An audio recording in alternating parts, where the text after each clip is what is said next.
आकाशवाणी से पेश है खबरनामा।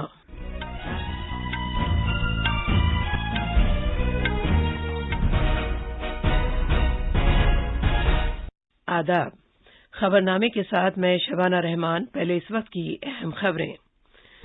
वजीर आजम नरेंद्र मोदी ने कहा है कि नोएडा हवाई अड्डा शिमाली भारत में साजो सामान के नकलो हमल का गेटवे साबित होगा। इस तरह उत्तर प्रदेश वाहिद ऐसी रियासत बन गई है जहां 5 बैनुल-अक़वामी हवाई अड्डे होंगे। सदर जमहूरिया रामनाथ कोविंद आज यौम आइन मनाने में कौम की रहनुमाई करेंगे। मरकज ने जनूबी अफ्रीका, हांगकांग और बोत्सवाना में कोविड की नई किस्म के बारे में रियासतों को मुतनब्बे किया है। मरकज ने रियासतों से कहा है कि वो मुतासरा मुल्कों से आने वाले सभी मुसाफिरों की सख्ती से स्क्रीनिंग करें। भारत में 120 करोड़ से ज्यादा कोविड से बचाव के टीके लगाए जा चुके हैं।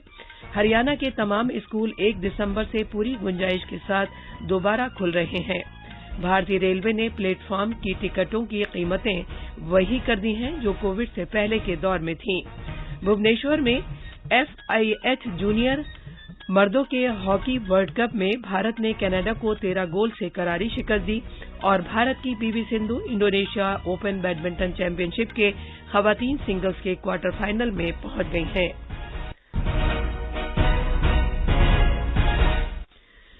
जैसा कि आप जानते हैं, भारत ने कोविड से बचाव के 100 करोड़ टीके लगाकर तारीख साज कारनामा अंजाम दिया है। आकाशवाणी उन सभी डॉक्टरों, नर्सों, पेश रहने वाले कारकुनों और उन तमाम लोगों को सलाम पेश करता है जिन्होंने टीका लगवाया और इस कामयाबी को मुमकिन बनाया। इसके साथ साथ हमें ये याद रखना चाहिए कि कोविड के खिलाफ लड़ाई अभी खत्म नहीं हुई है।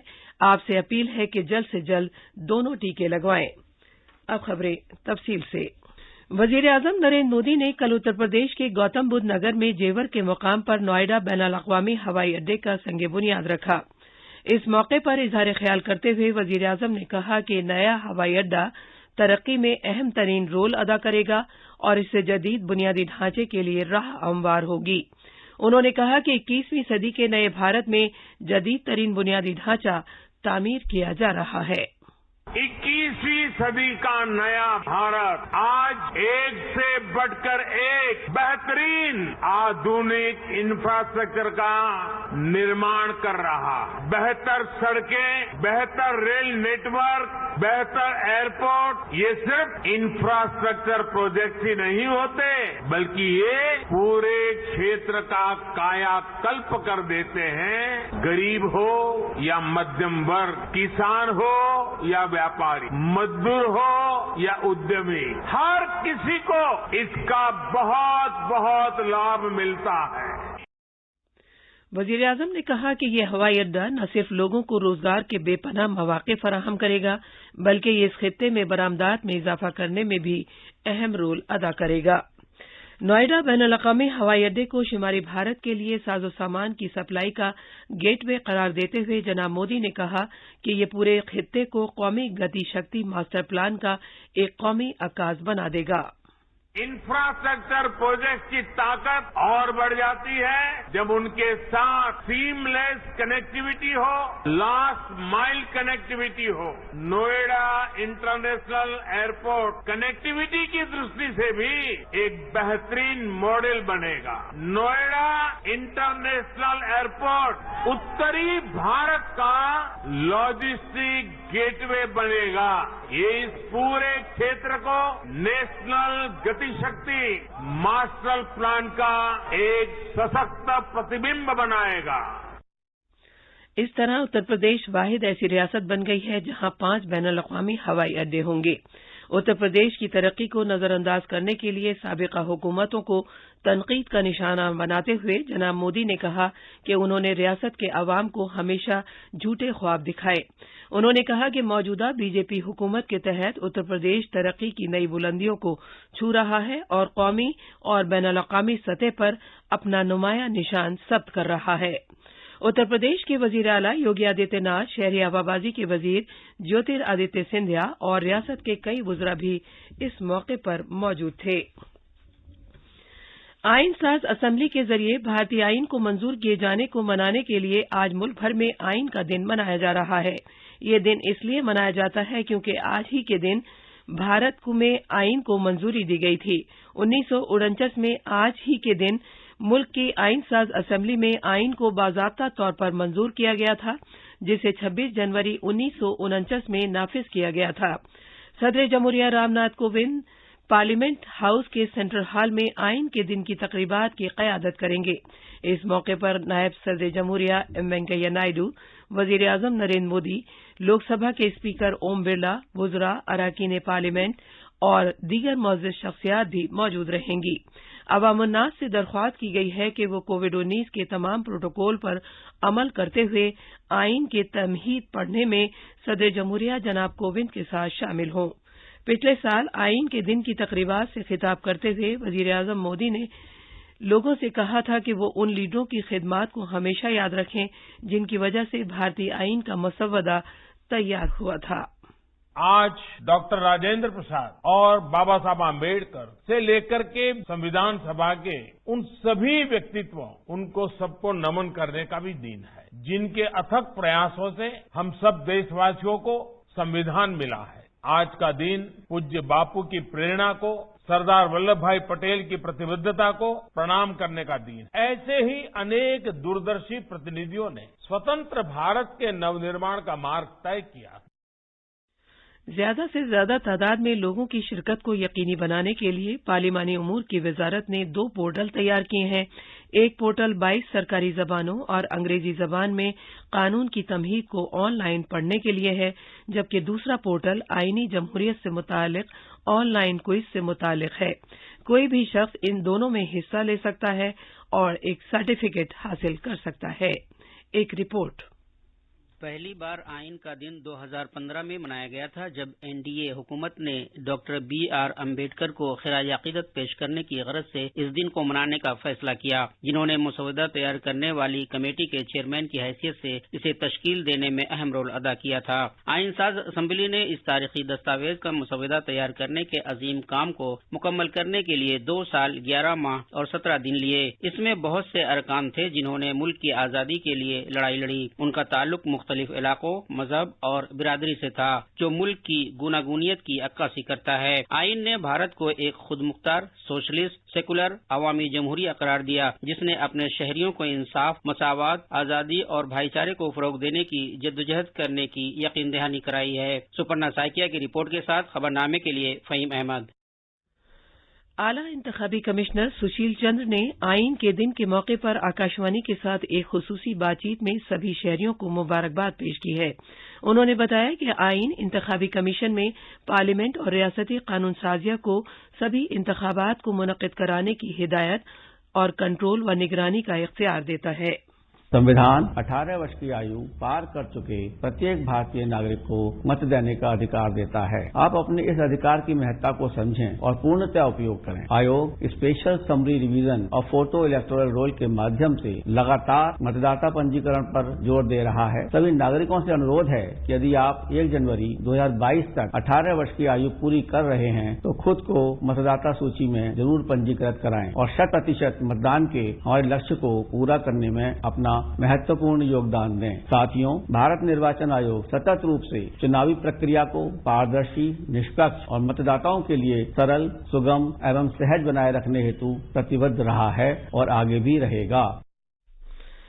मरकज ने रियासतों और मरकज के जेर इंतजाम इलाकों को जनूबी अफ्रीका और दीगर मुल्कों में कोविड-19 के नए वेरिएंट के खिलाफ मुतनब्बे किया है। कोविड-19 की इस नई किस्म का बोत्सवाना, जनूबी अफ्रीका और हांगकांग में पता लगा है, जो माहिरीन के मुताबिक वायरस की अब तक की सबसे खतरनाक किस्म है। सेहत के मरकजी सेक्रेटरी राजेश भूषण ने इन 3 मुल्कों में कोविड-19 वेरिएंट B.1.1529 के बहुत से मामलात के तनाजुर में सभी रियासतों और मरकज के जेर इंतजाम इलाकों के एडिशनल चीफ सेक्रेटरियों या प्रिंसिपल सेक्रेटरियों या सेहत के सेक्रेटरियों को तहरीर किया है और सभी रियासतों और मरकज के जेर इंतजाम इलाकों से कहा है कि वो जनूबी अफ्रीका, हांगकांग और बोत्सवाना से आने वाले या वहां से गुजरने वाले सभी मुसाफिरों की सख्ती के साथ स्क्रीनिंग और जांच करें। हमने कुछ मुल्कों में नए वेरिएंट के आने के बारे में नीति आयोग के रुकन VK पॉल से बात की। हमें अभी भी याद रखना चाहिए कि ये महामारी खत्म नहीं हुई। वायरस अभी भी दुनिया में और देश में मौजूद है और हम देख रहे हैं कि बाहर के देशों में, खासकर यूरोप में, बहुत बड़े जोरों पर ये वायरस फिर अपना इफेक्ट दिखा रहा है। केसेस हो रहे हैं, हॉस्पिटल एडमिशंस हो रहे हैं, आईसीयूज भरने शुरू हो गए हैं। तो हमें मैसेज यही है कि हम मेहनत करें, वैक्सीन लगाएं, मास्क भी लगाएं, सोशल डिस्टेंस दूरी भी रखें और ये जो प्रिकॉशंस हैं इनको हमें लेते रहना है। हमें अभी भी चौकस रहना है। वायरस अपना प्रारूप भी बदलता है, अपना बिहेवियर भी बदलता है। ये अभी वक्त वही है कि हम अब पूरा अपनी चौकसी रखें, अपने को बचा के रखें। जिसको वैक्सीन नहीं लगा वो जल्दी से जल्दी वैक्सीन लगाए। भारत में कोविड-19 टीकाकारी की तादाद 120 करोड़ से ज्यादा हो गई है। अब तक 120 करोड़ 17 लाख से ज्यादा कोविड से बचाव के टीके लगाए जा चुके हैं। ये खबरनामा आकाशवाणी से नश्र किया जा रहा है।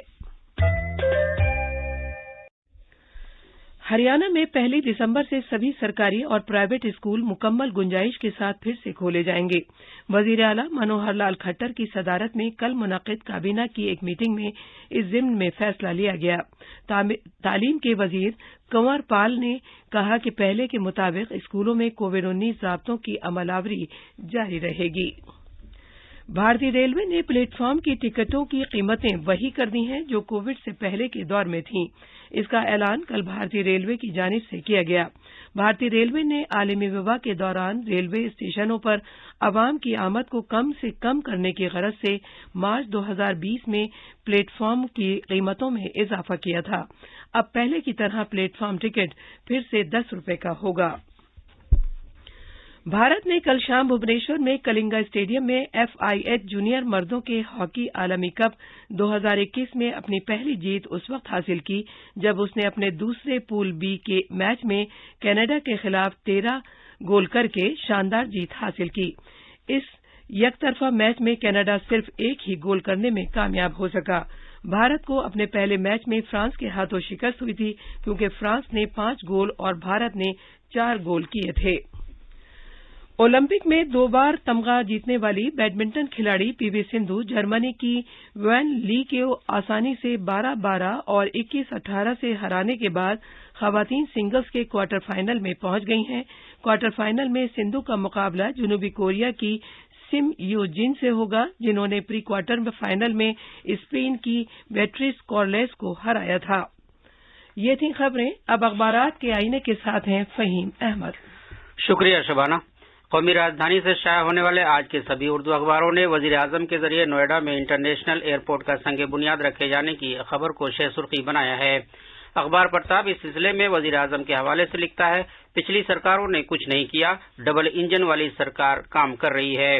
रोजनामा राष्ट्रीय सहारा की सुर्खी है, उत्तर प्रदेश को अब आलमी शनाख्त मिलेगी, जेवर एयरपोर्ट दुनिया का चौथा सबसे बड़ा एयरपोर्ट होगा।